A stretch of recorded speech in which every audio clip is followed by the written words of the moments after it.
Hello and welcome back to my channel. My name is Eleanor and today I want to talk to you about my 5 favourite standalone books. I usually read series, that's mostly what I tend to gravitate towards. I like having a longer series, and usually in fantasy they are series. It's rarer to get a standalone fantasy. Today I've gathered my 5 that I think that I would like to share with you. And the first one is Station 11 by Emily St. John Mandel. I don't have a physical copy of the book, I read it on my Kindle. But I thought first of all I would read the synopsis for each book, because this is going to be completely spoiler free. I really just want to explain to you why I like these books and recommend them to you, and I hope you can then pick them up and read them as well, or otherwise recommend me books that you think I would like because I like these ones. So the synopsis for Station 11 goes like this. What was lost in the collapse? Almost everything, almost everyone, but there's still such beauty. One snowy night in Toronto, famous actor Arthur Lender dies on stage whilst performing the role of a lifetime.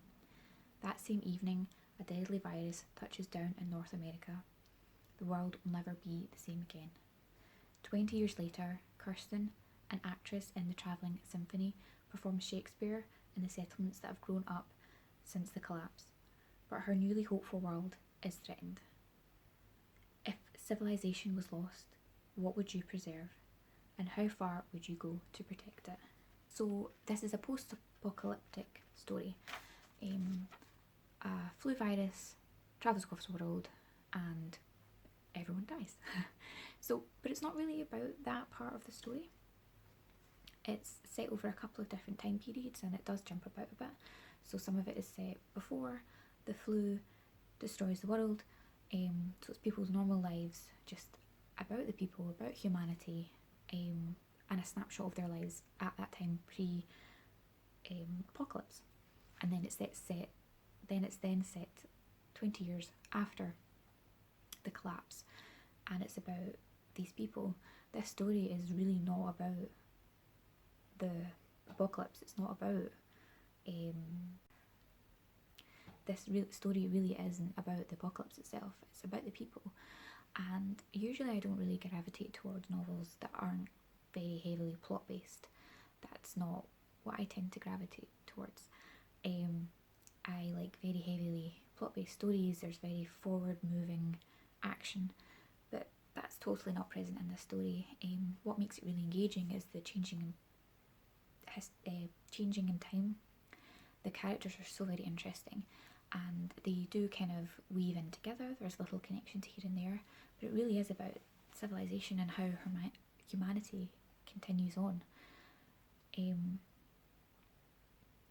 This theatre troupe, the Travelling Symphony, they have their vans and they're just travelling across the country, just giving joy and hope to people. These people are just surviving and they're bringing entertainment back. They perform Shakespeare's plays. They're just giving people reasons to keep surviving. And my favourite quote in the whole book is, "Survival is insufficient." And I really do believe that's a brilliant message from this story. Most apocalyptic books, it is all about the survival. It's getting to the end and having a safe space to live with food and water. But that really isn't sufficient. Not for humans, not for people, not for a fulfilling life. You need more than that. And I really do think this book gets to the core of that. It's about the people, it's about their experiences, and I just thought it was really moving. It was such a brilliant story, very well written, and yeah, I just thought it was fantastic. It isn't going to be for everyone. Not everyone will like this book. I think it just hit me at a good time and I really connected with it, but it can be very slow moving. There isn't a lot of plot. It is very character based, so if that's not something you tend to like, this maybe isn't a book that you should pick up. But I would recommend you give it a go, especially if you do like apocalyptic fiction, because that is basically what the story is. So that was my first book. The next book I would like to recommend is The Night Circus by Erin Morgenstern. Now this is a book it's just fantastic. I'll read you the synopsis on the back first because I think that really does set the scene. The circus arrives without warning. No announcement precedes it. It is simply there when yesterday it was not. And that is all the back of this book says in summary to the story. And I think that's all you really need to know. It is historical fiction, but it is about magicians and magic and a magical travelling circus. It is very lyrical, very beautifully written. There's some really complicated characters in here with fantastic backstories. It is about a young magician, Cecilia and Marco, who their teachers, magicians, have been kind of competing against each other their whole lives, and these people are very long lived, and they've picked these two students up as young children and trained them, and they're in a competition against each other, but neither of them know how this competition works, neither of them know how the winner is chosen. They don't know anything, they're completely oblivious to their master's whims. So this story is just about that. It's about them growing up in this circus and just the roles they have to play in each other's lives because of their masters, and the magic is just brilliant. The circus really comes to life in this, and it's not your any ordinary circus. There's no way to explain it. There's magic in it. It's travelling.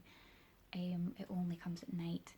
The other acts in the circus are just fascinating.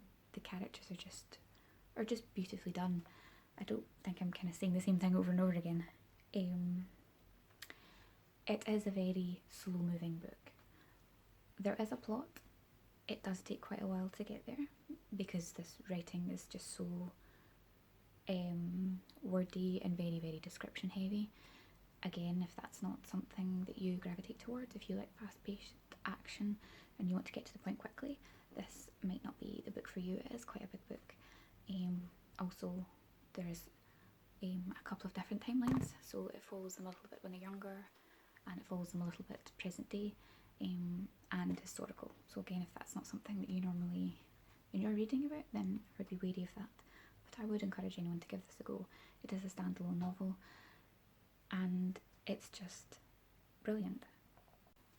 The next book I want to talk about is The Martian by Andy Weir.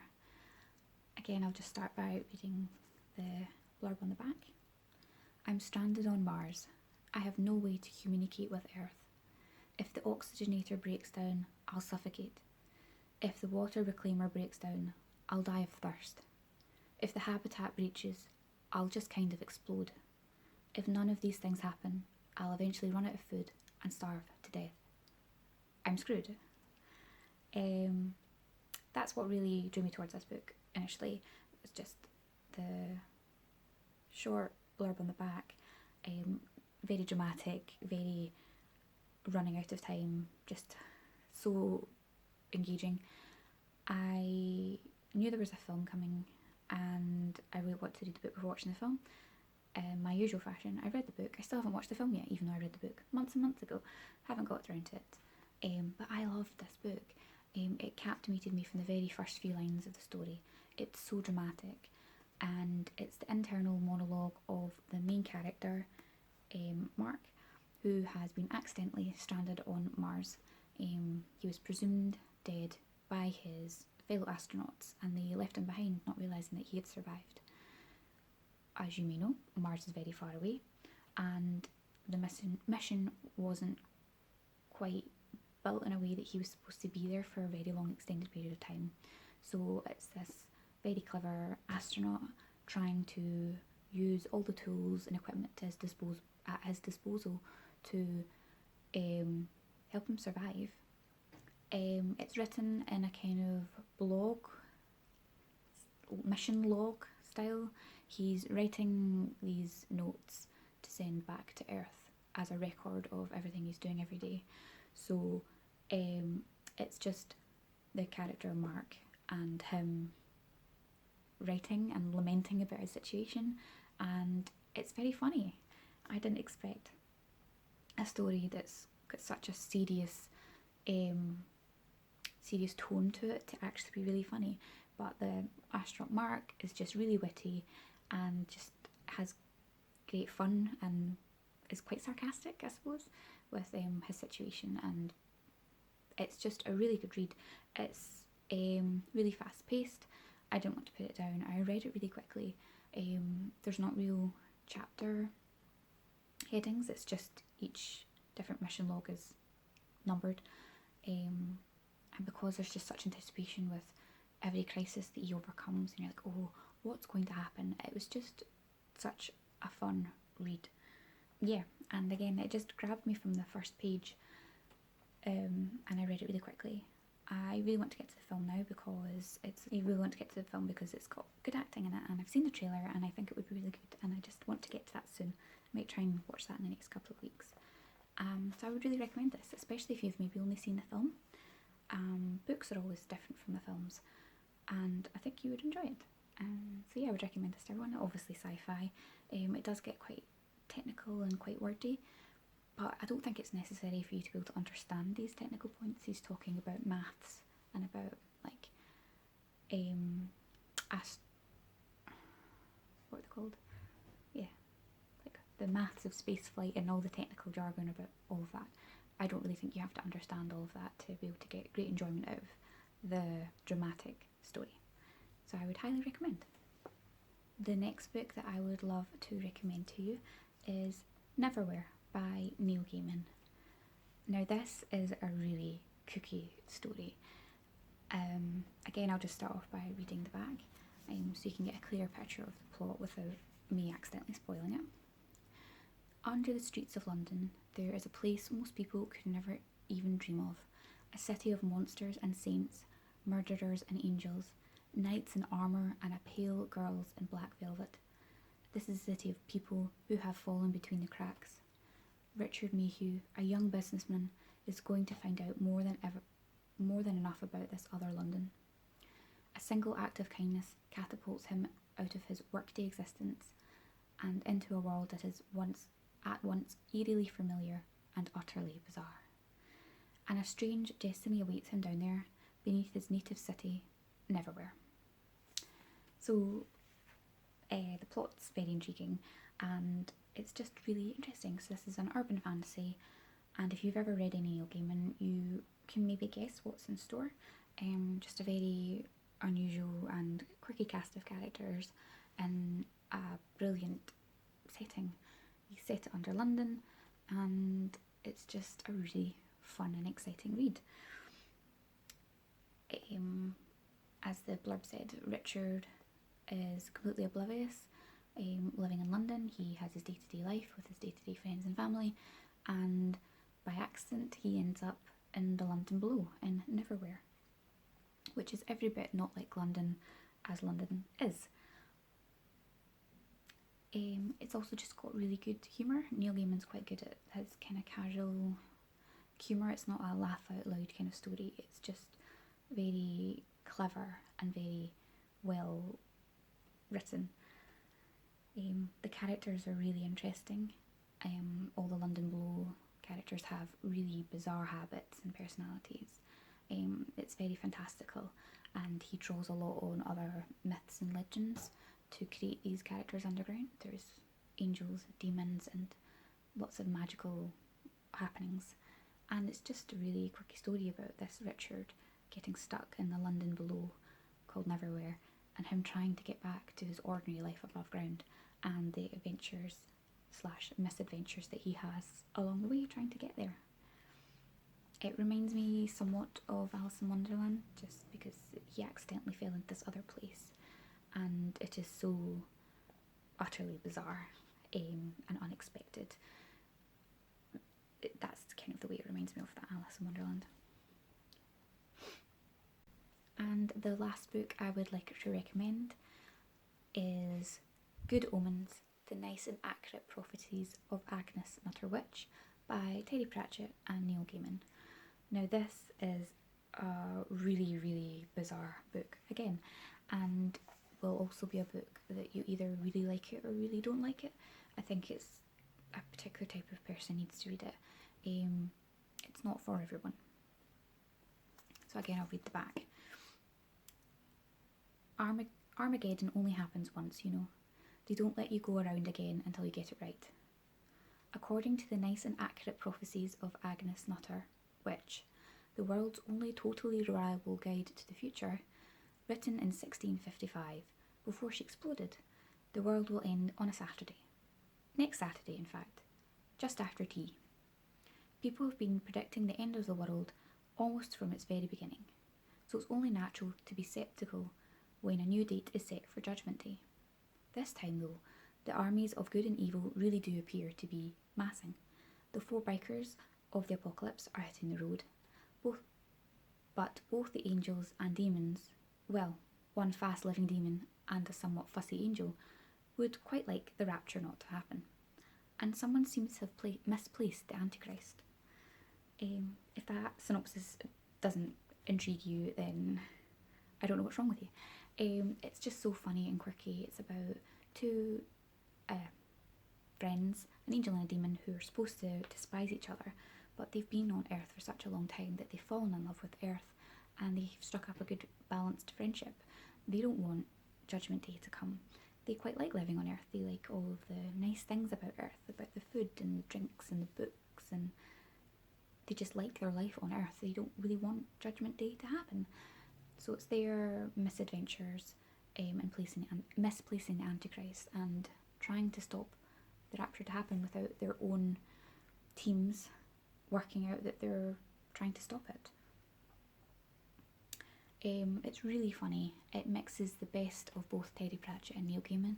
It's just such British humour. So you may not, if you don't like dry British humour, then this might not be for you. But it's very fantastical, like Neil Gaiman and Terry Pratchett, and it's just got their quirky humour. And if you've ever read either of them before, this might be a good hybrid. I really wish they could have written more together, but obviously that wasn't to be. It really is about nature versus nurture, and can you really just be brought up differently to how the world expects you to be. It's very much about friendship and about the current world, and the fact that they've made the 4 horsemen of the apocalypse into bikers wearing leather should tell you something. And if you're maybe not as interested in reading the book, I really would recommend the TV series that they did, which was utterly fantastic. They had brilliant actors. Michael Sheen and David Tennant were brilliant, and vice versa. If you watched the TV series and really liked it, I would recommend the book. There are obviously slight differences because adaptations can't be word for word, but I really would recommend it. I had so much fun reading this. I've read it twice, I think, in the last couple of years, and it's just so much fun. I'm a Christian myself, and I took great pleasure in reading this. It poked a lot of fun at religion in that way, and I'm not offended by things like that. I just had great fun reading it and just thought it was really amusing and just great. No other words. But yeah, so that's the 5 books that I love that are standalones and not a part of a series that I really wanted to share with you. Let me know in the comments if you've read any of these, or if you've got any recommendations back for me. If you know I like these books, what would you otherwise recommend to me? I'm always looking for more standalone books. Sometimes picking up a series can be quite daunting and quite the undertaking, so it's nice just to pick up one book and know that that is its story in itself and there's nothing further for it. So yeah, so thank you for watching, and I'll see you in my next video.